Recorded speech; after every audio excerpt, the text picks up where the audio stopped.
Asia में दो ऐसे देश हैं जो कभी कॉलोनाइज नहीं हुए।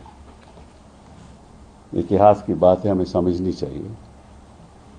एक अफगानिस्तान और दूसरा ईरान। इनके इतिहास में ये कभी कॉलोनाइज नहीं हुआ। जब जब भी ये प्रयास हुआ कि इनको कॉलोनाइज करने का, वो फेल हुआ। रशिया ने प्रयास किया अफगानिस्तान में, अमेरिका ने प्रयास किया, नतीजा क्या निकला सब जानते हैं। तो एक तो इतिहास की बात ये समझनी चाहिए, और दूसरी बात यह है कि इतिहास की बात, हमारे जो संबंध हैं ईरान से, वो सदियों पुराने संबंध हैं, सदियों पुराने। पर्शिया के साथ हमारी लैंग्वेज, हमारी कल्चरल ट्रेडिशंस, ट्रेड, व्यापार चलता रहा। So we must understand one thing, that there are two countries in this part of the world who have never been colonized. One is Afghanistan and the other is Iran. And you know what happened in Iran when somebody tried to occupy Iran, the fate of the Russians, the fate of the Americans. Iran too. Even during the period of the colonization, Iran was never colonized. There were spheres of influence of the Russians and the British, but they never were occupied. उसके बारे में थोड़ी बात नहीं। आज इतिहास के बारे में हमारा समझना जरूरी है, क्योंकि जंग तो आप लड़ सकते हो, लेकिन उसका नतीजा क्या होगा ये जानना बहुत जरूरी है। You can wage a war, but the consequences of that war you'll never be able to realize unless you have an aim. तो मैं कह रहा था कि जो our cultural affinity, our linguistic affinity, our goes back with Iran for thousands of years. And the other interesting part is that when Iran became more or less independent, our borders, because at that time Britain ruled us, our borders were contiguous to Iran.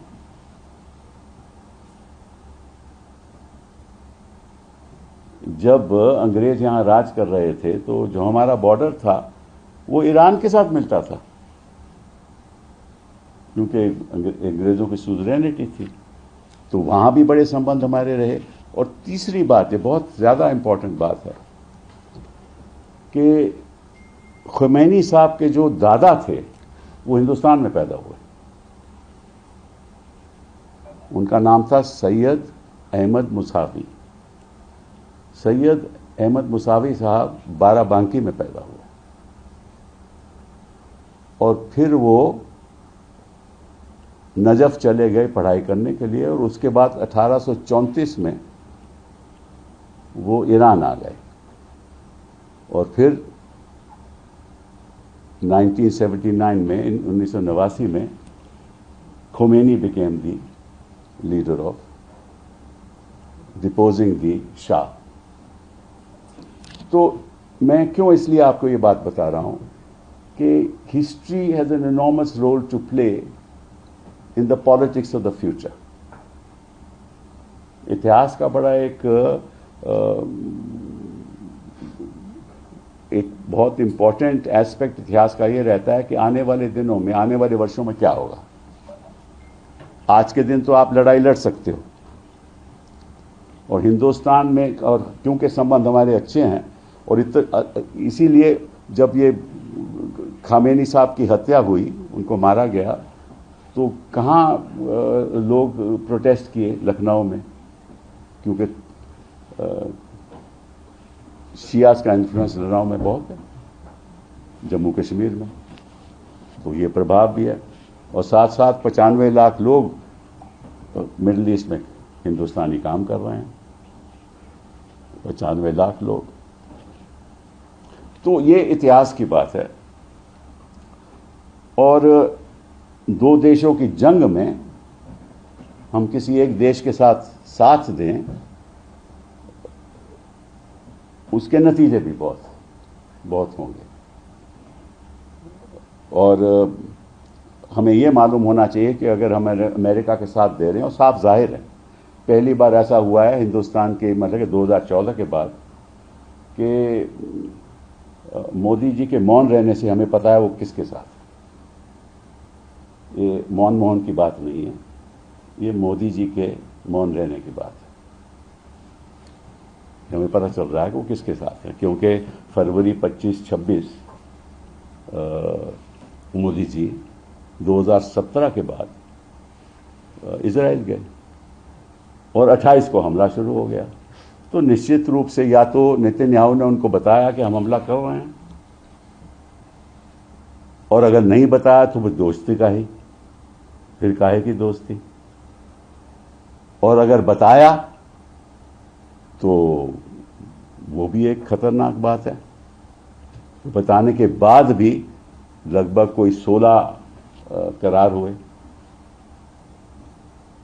Israel के साथ। हम जानते हैं कि नज़दीकी Israel के लिए हमारी क्यों है, क्योंकि हम टेररिज्म के साथ लड़ाई करना चाहते हैं, उसको ख़त्म करना चाहते हैं।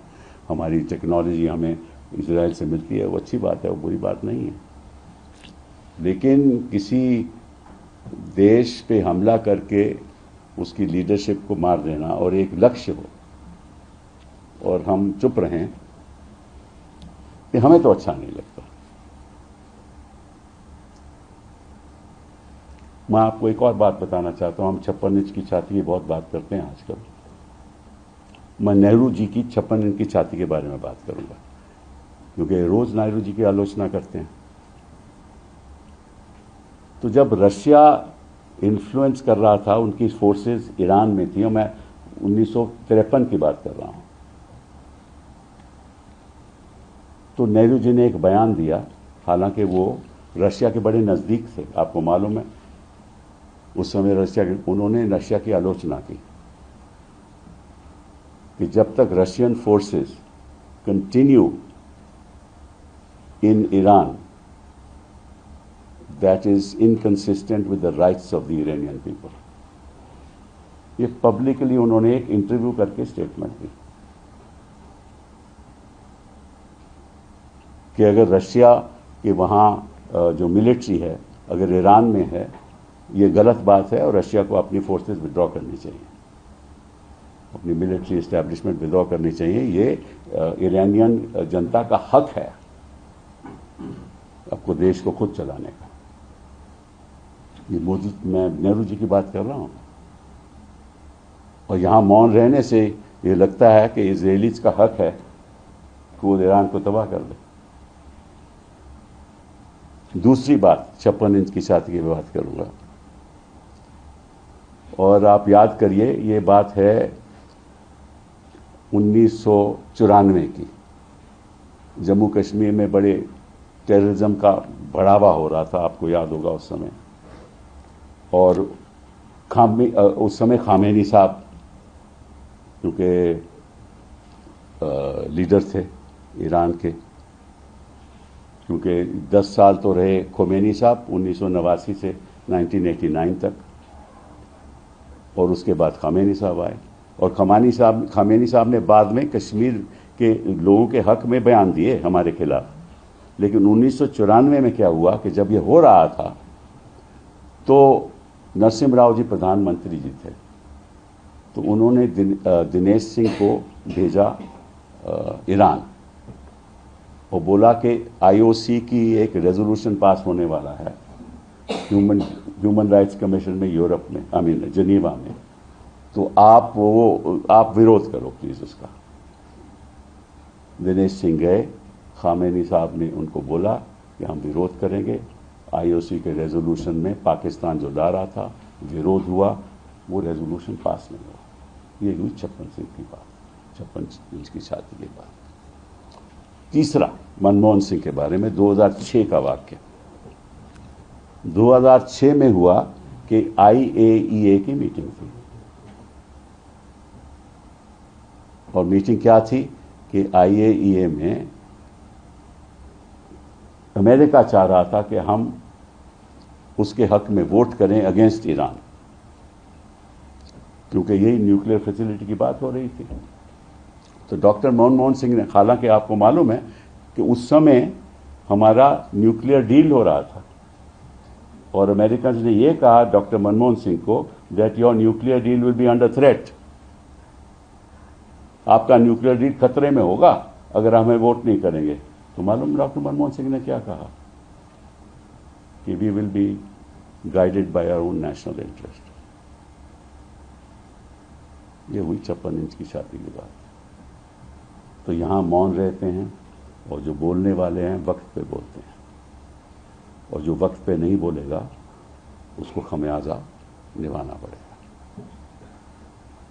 It's very important to know this, that history teaches us a lot of things.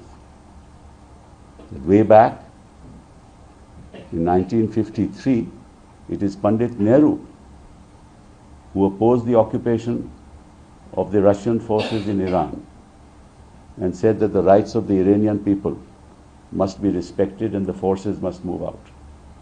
That's the courage of a prime minister who was close to Russia and yet made that statement. And in 1994, it was Narasimha Rao who sent Dinesh Singh to Iran to persuade Khamenei, who had by then come to power, who later, in fact, sided with the Kashmiri people against India. But at that point in time, when Narasimha Rao thought that a resolution which is going to be passed by the IOA would hurt India very badly if it is passed, because it was being moved by Pakistan, and everybody in the IOA was in support of that resolution. And we were able to persuade Khamenei to vote against it, and the resolution never got moved. That's when a strong prime minister does. He stands on principles, doesn't take sides. Dr. Manmohan Singh, 2006, very important. IAEA meeting, United States wanted India to support in their resolution in the IAEA for curtailing the rights of the Iranian people to use nuclear energy for peaceful purposes. And they said that if you do not do that, it might bring the nuclear deal, which we were having, the negotiations we were having, as you know, would be in jeopardy. And Dr. Manmohan said, nothing doing. We're not going to be guided by somebody else's interests. We will be guided by our own interests, and we'll take our own position. These are prime ministers who spoke when there was need to speak, who remained silent when it was not necessary to speak. और हमारे प्रधानमंत्री हैं जो वक्त पे बोलते नहीं और बेवक्त बोलते हैं। ये खासियत है। 1.5 घंटा भाषण और यहाँ मौन। मौन कौन है? मनमोहन सिंह जी नहीं। यही इतना मैं बात करूंगा आपसे। दूसरी बात, हमारे इरानियन शिप यहां आया, उनको बुलाया गया, एक मिलन का मतलब कि इंडियन गवर्नमेंट ने उनको बुलाया, नेवल फोर्सेस ने उनको बुलाया कि आप यहां आइए, और ये कंडीशन थी कि आपके यहां कोई हथियार नहीं होंगे. You will not have any weapons on that ship, which was invited by the Indian Navy to the Indian Ocean, right? So they were defenseless. The Americans knew they were defenseless, and they killed so many people, and we haven't spoken a word. Why is the Prime Minister quiet? I mean, about 141 people, 61 odd are missing. The rest have been killed. These 61 people who are missing must also be dead. So 141 people dead. 72,000 people dead in Gaza. Children, mothers. 45 girls dead in Iran in a school. And all we say is that we have nothing to say. Isn't it sad for a great country, the mother of democracy? We can't orphan our democracy. We're a great country. We stand for values. We've always stood for values. कूटनीति दो levels पे चलती है, foreign policy दो levels पे चलती है। एक द लेवल ऑफ नैतिकता, मोरालिटी, एंड दूसरा लेवल ऑफ सेल्फ इंटरेस्ट। और कभी कभार ऐसा होता है कि our value system is more important than temporary self interest. तो हमें बोलना चाहिए। हमने कहा ना, जब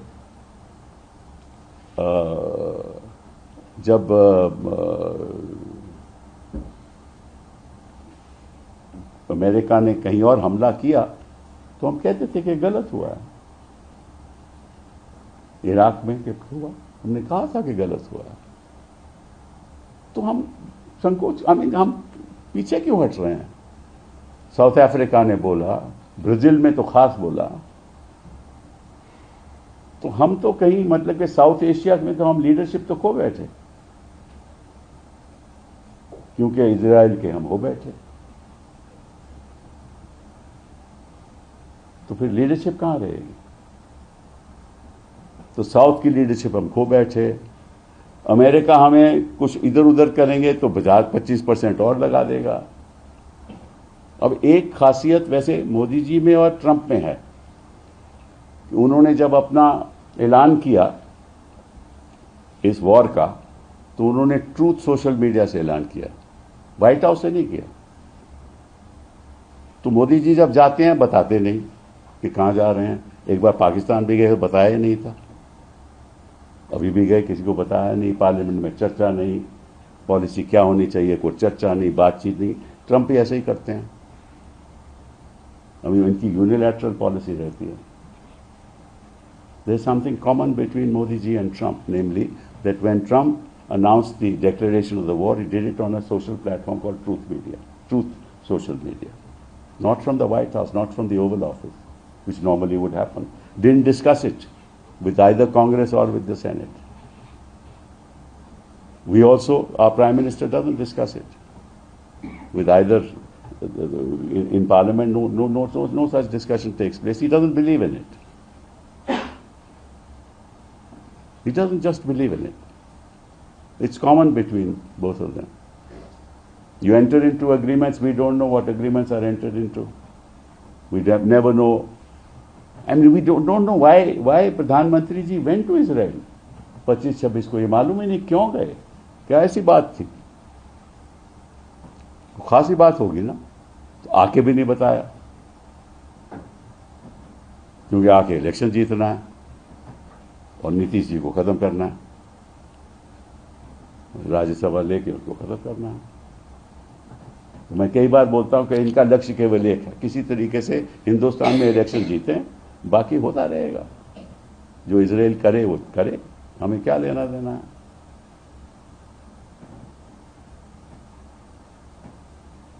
और ट्रंप के तो साथ हैं ही, तो कभी ना कभी तो ठीक ठाक हो जाएगा। भरोसे, भगवान भरोसे आपकी फॉरेन पॉलिसी, कोई आपका प्रिंसिपल नहीं है। एंड आई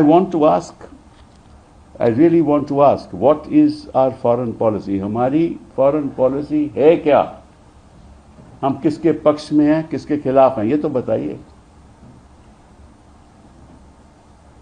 और मैं आपको बता दूं कि आज के दिन इसका जो नतीजा होगा, क्योंकि स्टेट्स ऑफ हॉर्मुज तो बंद हो गई, क्रूड ऑयल के दाम 89 हो गए, यहां पेट्रोल 95 और 102 पे बिक रहा है, और ये क्रूड ऑयल के दाम 100 होंगे, फिर 120 होंगे, ये चलता रहा। एलपीजी सारा कतार से आता है, कतार की बंद हो गई, एलपीजी प्रोडक्शन बंद हो गई। वो आता सारा कतार से है, तो एलपीजी कहां से लोगे? तो आप करोगे क्या? और ये कोई कल खत्म होने तो वाला नहीं है। और आपको मालूम है कि जो चाबहार था, चाबहार था, जो पोर्ट हम बना रहे थे, वो खत्म हो गया। अब तो कोई आगे बढ़ ही नहीं सकता। तो हमारा जो, क्योंकि पाकिस्तान से हमें उसकी जमीन द्वारा हमें कोई कनेक्टिविटी नहीं थी अफगानिस्तान के साथ। Now the Chabahar port is over, that whole project is over. Our connectivity with Afghanistan and the Central Asian republics was only through Chabahar port. Now it can't be. Therefore, our trade routes, our commerce, our access to Afghanistan and Central republics with whom we had very good relations, it's all stopped. So oil will be high, connectivity will be low, China will come in, right? America may not side with you depending on their national interest. Now you can't have relations with only one country in the world. So this is a very serious, and what's the foreign policy of this country? I mean, since 2014 we don't know. I mean, it meanders like a river. We don't know where it will go. पता है ना, जब नहर जाती है कहीं तो पता ही नहीं चलता कहां चली जाएगी। ये हमारी फॉरेन पॉलिसी है। So it's a very serious situation. I think that the consequences of this, इसके नतीजे जो होंगे, they be far reaching and for years to come. अभी ये क्या कोशिश कर रहे हैं कि कुर्दिश जो है, कर्ड्स जो हैं, जो डिसेंटर्स हैं, उनको ये कोशिश कर रहे हैं कि वो ईरान में जाकर रेजिम चेंज करें। ये उनका लक्ष्य। चलिए, ये बातें अब बाद में करेंगे, लेकिन इतना आपसे कहना चाहता हूं कि जो इतिहास को नहीं जानता ना, वो कुछ भी नहीं जानता, और जो इतिहास को समझता नहीं, वो देश कभी सफल हो ही नहीं सकता। बहुत बहुत धन्यवाद। हाँ, प्राइम मिनिस्टर का अभी पिछले, जब से एनडीए की गवर्नमेंट 2014 में बनी है, उसके बाद से जो हमारी फॉरेन पॉलिसी का एक लैंडमार्क रहा है, वो प्राइम मिनिस्टर की, हमारे प्राइम मिनिस्टर की तमाम कंट्रीज में विजिट रही है। तो एक लार्जर स्केल पे प्राइम मिनिस्टर की एक स्टेचर है एज फार एज इंडिया का स्टेचर है भैया। कोई भी प्राइम मिनिस्टर होगा, स्टेचर इंडिया का है। सर, प्राइम मिनिस्टर की फॉरेन विजिट की बात कर रहा हूँ। अच्छा। क्या हम उस पर रीच आउट नहीं कर पा रहे हैं कि इस तरीके के वॉर में हम लोग आगे इसी चीज को नॉर्मलाइज करें, टॉक्स करें, और क्यों ऐसा आपको लगता है कि इनिशिएट नहीं कर रहे हैं? भाई, ना तो हम घर में विश्व गुरु हैं, ना हम कोई बाहर मानता है कि हम विश्व गुरु हैं, तो हमारा रसूख है ही नहीं। हम करेंगे क्या? हम खुद कहते हैं हम हैं, तो जो मर्जी खुद के बारे में तो कुछ भी कह सकता हूं। मैं भी कह सकता हूं मैं गुरु। आप पूछेंगे तेरे डिसाइपल कहाँ है भैया, पूछेंगे आप। नीतीश कुमार की उनको करियर खत्म किया जा रहा है, तो do you think so now Bihar is going to have a BJP chief minister? I don't know. See, look, I have been saying this for a long time, and I'll repeat it. The political strategy of the BJP in every state in this country, right, is to destroy the regional party. Right? They have already destroyed, according to me, the two regional parties which are part of the coalition in Maharashtra. According to me, they have already destroyed them. ठीक है? They will take over the JDU very soon. If Nitish comes here, they will ask the JDU people to join them, or they'll do something, split or something like that. That's been their strategy throughout. In some states that cannot work because they have no foothold. So wherever it is, there are regional parties which are in power. They will first, for example, Anna DMK. They tie up with Anna DMK because they have no legs to stand on. There is no regional party in West Bengal, so it has to be a 1-to-1 fight. They are nowhere in Kerala, right? And they tie up with JDS, though JDS is a non-player, right? So their whole strategy is to have a one-to-one fight with the Congress, and then they hope they'll win an election. That's what their strategy is. So JDU has no future. So, but sir, how do you see the impact of this change of regime in Bihar on national politics?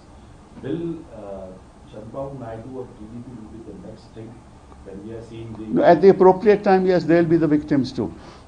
At the appropriate time. That they are very clever at. Because their overall strategy is a one-to-one, I'm telling you. Sir आप इसको हिंदी में भी बोल रहे हैं हाँ, तो इनका जो स्ट्रैटेजी रहता है कि भाई जो भी छोटे छोटे दल हैं कहीं भी हों या बड़े दल भी हों, पहले तो उनके साथ समझौता करो, उनके साथ सरकार बनाओ, फिर उन्हीं को ही हड़प लो, ठीक है ना। और ये इन्होंने महाराष्ट्र में भी कर दिखाया है, अभी देखो इलेक्शन में कर दिखाया ना, उनके कोई अहमियत ही नहीं जो बाकी पार्टनर्स हैं इनके, चाहे वो शिवसेना इनका ग्रुप हो और चाहे पवार साहब का, अजीत पवार का ग्रुप था जो, ठीक है ना, वो तो रेलेवेंस रहा नहीं उनका। और जहाँ जहाँ भी ये छोटी पार्टीज होती हैं वहीं उनको ख़त्म कर देते हैं या उनको स्प्लिट करके अपने पास ले आते हैं या उनको हड़प लेते हैं। आपको उनको लेन देन का इनका बड़ा मतलब कि मास्टरी है। So do you believe that India Bloc should also approach such parties, specifically if we talk about JDU in particular, that an offer can be given or should be given to JDU? मुझे क्या पता what India Bloc will do. do. I don't expect express any personal opinions in matters of this nature. I have no personal influence on that, right? Okay, thank you.